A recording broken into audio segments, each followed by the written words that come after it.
Barry, what's the latest in the story? In fairness, it's Keith Jackson and the record it's broken in the last 40 minutes or so. We told you just after 6 when we read it. So I'm reading some of it here. Sources from south of the border have confirmed one of the key men behind the 49ers proposal to put money, maybe to buy Rangers, is the chairman Parag Marite, the man in charge of the NFL giants, the 49ers Enterprises.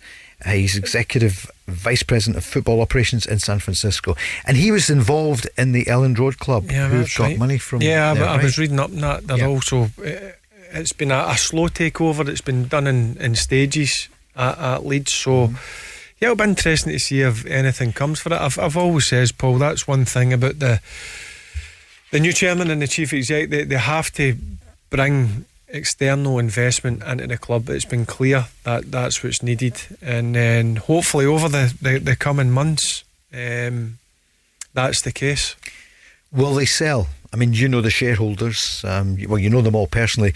Dave King, I think, is the biggest shareholder, is that right? Well, yeah. You want what's best for the club, Paul. Yeah.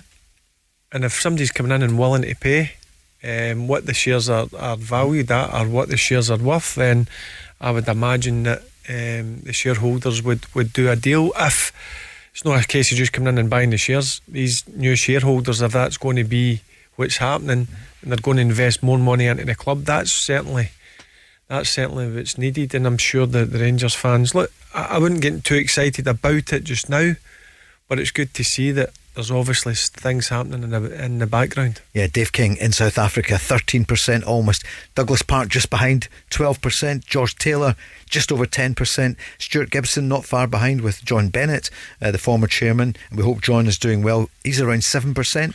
I'm just reading it here from the record. Directors Julian Woolhart and John Halstead together around 12%. You need to have buyers, but never more than now. Rangers need change, a major change. When we talked about the That's review clear, going Paul. on, it is, isn't it? It's clear as day that there has to be fresh investment coming in, and I think that's one of the biggest jobs of the new chairman and the chief exec, to make sure that's the case going forward.